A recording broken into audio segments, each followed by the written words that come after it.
আসসালামু আলাইকুম। আমি রাতুল ওসমান আছি আপনাদের সাথে এবং অনেক দিন পর নতুন একটা ভিডিও। তবে আজকের ভিডিওতে কিন্তু আমি টেকনোলজি নিয়ে কোনো কথা বলতে আপনাদের সামনে আসিনি। হয়তো আপনারা টাইটেল এবং থাম্বনেল দেখে বুঝে গেছেন। আসলে আমরা যেই রেভলিউশনটা দিয়ে গেলাম, যেই অভ্যুত্থানটা দিয়ে গেলাম, এটা নিয়ে কিছু কথা আসলে না বললেই না এবং এটা আমার একান্তই ব্যক্তিগত মতামত। আজকের ভিডিওতে আমি স্পেসিফিক কোনো স্ক্রিপ্টও সাজাইনি। আমি জানি না আসলে কি বলবো, তবে আমার মনের কথাগুলোই বলার চেষ্টা করব।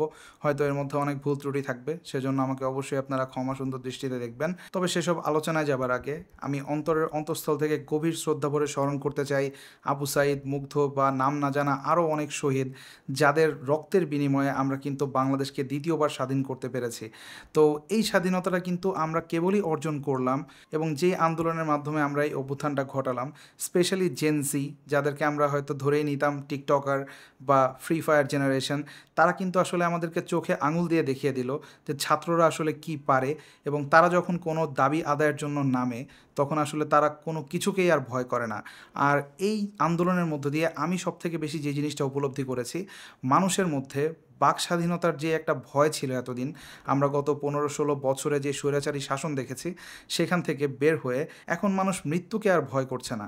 এটা কিন্তু আমাদের জন্য অনেক বিরাট একটা পাওয়া এবং এই পাওয়াটাকে আমাদের সামনের দিকে এগিয়ে নিতে, আমাদের দেশটাকে সামনের দিকে এগিয়ে নিতে অনেক বেশি সহায়তা করবে। কারণ পরবর্তীতে যেই সরকার আসুক বা যেই শাসকই আসুক না কেন, তারা যে কোনো কিছু করার আগে এই ব্যাপারগুলো কিন্তু অবশ্যই বিবেচনায় রাখবে। তবে যেটা একটু আগে বললাম যে স্বাধীনতা অর্জিত হয়েছে, তবে আমাদের কাজ কিন্তু শেষ হয়ে যায়নি। ইনফ্যাক্ট আমাদের কাজ কেবল শুরু। বাংলাদেশে বর্তমানে আমরা যে ইকোনমিক ক্রাইসিসের মধ্য দিয়ে যাচ্ছি, এটাও আমার মনে হয় কারো অজানা না। আমরা প্রায় 99.3 বিলিয়ন ডলার ঋণে রয়েছি। তো এই দেশটাকে আসলে আমাদের যে স্বপ্নের বাংলাদেশ, যেটা নিয়ে আমরা চিন্তা করছি এই দ্বিতীয় স্বাধীনতার পরে, সেখানে নিয়ে যেতে আমাদের কিন্তু একেবারে অল্প সময় হয়ে যাবে এমনটা না। তবে আমাদের প্রত্যেকের জায়গা থেকে, যার যার জায়গা থেকে সৎভাবে তার কাজগুলো কিন্তু করে যেতে হবে। এবং সবথেকে ইম্পর্টেন্ট যে ব্যাপারটা আমার কাছে মনে হয়েছে, তা হলো এই আন্দোলন কিন্তু আমাদেরকে একটা রূপরেখা দিল যে পরবর্তী যে কোনো অন্যায় অবিচারের বিরুদ্ধে ঠিক আমাদেরকে এভাবেই রুখে দাঁড়াতে হবে। এবং এই মুহূর্তে বাংলাদেশে আমার যেটা মনে হয় সবথেকে বড় যেই সমস্যা, তা হচ্ছে দুর্নীতি। এটা আসলে যে কোনো উন্নয়নশীল দেশেই একটা বড় সমস্যা। তবে বাংলাদেশের ক্ষেত্রে যেটা হয়েছে, এটা আসলে একেবারে যে কোনো রেকর্ডকে ছাড়িয়ে গেছে। তো আমাদের অবশ্যই উচিত হবে প্রত্যেক যুব সমাজ, যেভাবে আমরা কোটা আন্দোলনের এগেনস্টে দাঁড়িয়েছি বা অন্যান্য যে কোনো অন্যায়ের বিরুদ্ধে দাঁড়িয়েছি, আমরা প্রতিটা দুর্নীতিবাজের এগেনস্টে এখন থেকে ঠিক এভাবেই শক্ত হাতে দাঁড়াবো এবং প্রত্যেককে প্রতিহত করব। তবে এর মধ্যে অনেক স্বস্তির নিউজও রয়েছে। আমাদের যেই সমন্বয়করা রয়েছে, তারা সাজেস্ট করেছে ডক্টর মোহাম্মদ ইউনূসকে আমাদের ইন্টারিম গভর্নমেন্টের প্রধান হিসেবে, এবং তার গ্রহণযোগ্যতা সম্পর্কে আমার মনে হয় না কারো বলার আছে বা কোনো প্রশ্ন করার জায়গা আছে। তিনি যথেষ্ট সম্মানিত একজন ব্যক্তি এবং তার যেই প্রজ্ঞা বা তার পলিটিক্যাল যেই নলেজ, তার মাধ্যমে ফরেন ডিপ্লোমেসিতেও কিন্তু আমরা অনেক বড় একটা হেল্প পাবো। এবং আমি গত কয়েকদিনে এই জেনসি, এদের কার্যকলাপ দেখে আসলে সত্যি বলতে মুগ্ধ হচ্ছিলাম। এবং আমি এই মাত্র একটু আগে যখন বাসা থেকে অফিসের দিকে আসছি, আমি দেখতে পাচ্ছিলাম রাস্তায় কোনো ট্রাফিক নেই। আপনারা জানেন গত বেশ কয়েকদিন যাবৎ কোনো ট্রাফিক নেই। তবে আজকে সম্ভবত আনসার বাহিনীকে ট্রাফিকের দায়িত্ব দেওয়া হয়েছে। তবে এখন পর্যন্ত কিন্তু ছাত্ররাই রাস্তায় ট্রাফিকের দায়িত্ব পালন করছে। অনেক জায়গায় ক্লিনার নেই, ক্লিনিংয়ের কাজ করছে।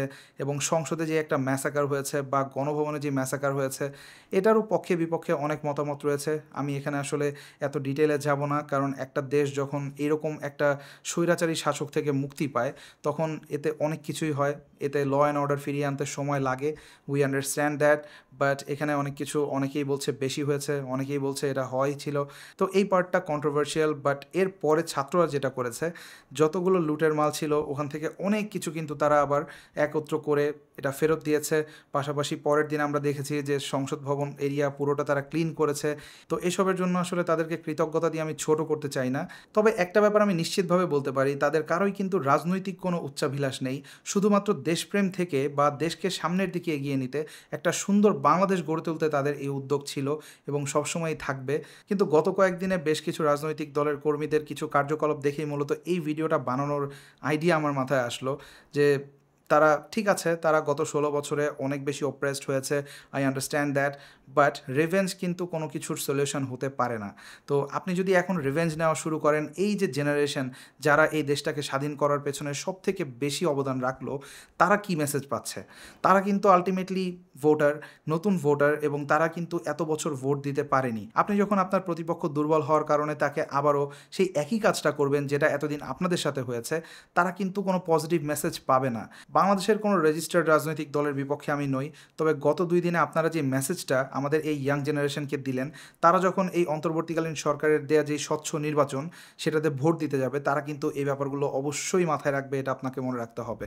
So be very very careful যে এই মুহূর্তে আপনারা কী করছেন। আর আমরা যারা ইয়াং জেনারেশন রয়েছে, শিক্ষিত সমাজ, আমাদের ছোটোবেলা থেকে বাসায় একটা শিক্ষা দেওয়া হতো, রাজনীতি খুবই ডার্টি জায়গা, এখান থেকে যতটা পারো দূরে থাকো, কারণ এখানে কোনো ভবিষ্যৎ নেই। ওয়েল, ভবিষ্যৎ কিন্তু আমরাই। সো আপনাদের প্রত্যেকের জায়গা থেকে আমার মনে হয় এখন রাজনীতিতে আসা উচিত। রাজনীতিতে অ্যাজ ইন আপনি নিজে একটা দল গঠন করে নতুন করে রাজনীতি করবেন সেটা আমি বলছি না, সেটাও হতে পারে। বাট রাজনীতিকে ঘৃণা করার যেই টেন্ডেন্সি আমাদের ছিল, ট্রেডিশন আমাদের ছিল, এটা থেকে আমাদেরকে এখন বের হওয়ার একেবারে সবথেকে উপযুক্ত সময়। এবং আমাদের প্রত্যেকেরই উচিত যার যার জায়গা থেকে দেশের জন্য যেই কন্ট্রিবিউশন আপনি আপনার জায়গা থেকে বেস্ট পসিবল ওয়েতে দিতে পারেন সেটা করা। এবং এই জন্য আপনাকে রাজনীতি থেকে দূরে থেকে করতে হবে ব্যাপারটা মোটেও এরকম না। আমাদেরকে এই দায়িত্বগুলো নিতে হবে এবং প্রশ্ন করতে হবে। বাংলাদেশের সবথেকে বড় সমস্যা যেটা, সেটা ছিল অ্যাকাউন্টেবিলিটি। আমাদের প্রিভিয়াস কোনো গভর্নমেন্টের এমন ট্র্যাক রেকর্ড নেই যারা আসলে জনতার কাছে অ্যাকাউন্টেবল থাকবে, বাট তাদেরকে অ্যাকাউন্টেবল করতে হবে। এবং পলিটিক্যাল সুবিধা নিয়ে যে মধ্যস্থতাকারীরা আমাদের যে জিনিসপত্রের দাম বাড়াচ্ছে, মানে একেবারে বেসিক জায়গাগুলোতে আমাদেরকে কিন্তু অনেক অনেক বেশি সোচ্চার হতে হবে এবং প্রতিটা জায়গাতে অন্যায় দেখলেই কথা বলতে হবে, যাতে করে এই জায়গাগুলোতে ন্যায্য দাবিদার তারা সেই জায়গাটাতে সেই মূল্যায়নটা পায়। আমাদের দেশে কিন্তু কোনো স্বর্ণের খনি নেই, আমাদের দেশে কোনো তেলের খনি নেই। সো আমাদের দেশের সবথেকে বড় সম্পদ হচ্ছে আমাদের উর্বর জমি, আমাদের কৃষক। কৃষক বাঁচলে বাঁচবে দেশ।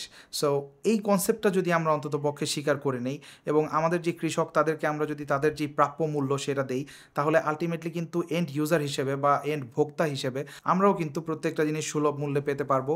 এবং এই যে মধ্যস্থতাভোগীদের একটা ভাগাভাগি, এই জিনিসটাও কিন্তু আস্তে আস্তে আমাদেরকে বিলুপ্ত করতেই হবে এবং তার একমাত্র উপায় হচ্ছে কোয়েশ্চেন করা। আমাদের প্রত্যেকটা জায়গাতে কোয়েশ্চেন করতে হবে এবং অনেক অনেক বেশি করে কোয়েশ্চেন করতে হবে, যাতে করে এই যে ম্যাসাকার হয়ে গেল, এই ম্যাসাকারটা আমাদেরকে আর দ্বিতীয়বার দেখতে না হয়। কোনো আবু সাইদকে যেন আর প্রাণ দিতে না হয়, এই কারণে কোনো মুগ্ধকে যেন প্রাণ দিতে না হয়, বা এছাড়াও অনেকেই রয়েছে যাদের নাম এই মুহূর্তে আমার হয়তো মনে নেই, তাদের প্রত্যেকের প্রাণের বিনিময়ে কিন্তু আমরা এই স্বাধীনতাটা পেয়েছি। এবং এই দেশটাকে ভঙ্গুর অবস্থায় রেখে যাওয়া এই দেশটাকে আবার রিফর্ম করতে আমাদের কিছুটা হয়তো সময় লাগবে, তবে আমরা কিন্তু সেটা পারবো। এবং তরুণ প্রজন্ম কিন্তু সেটাকে দেখিয়ে দিয়েছে যে কীভাবে সেটা সম্ভব। তো আশা করব, আমি নিজেও আমার জায়গা থেকে চেষ্টা করব, আপনারাও আপনাদের জায়গা থেকে অবশ্যই সোচ্চার থাকবেন এবং আওয়াজ তুলতে কিন্তু এখন আর কোনো ভয় করবেন না।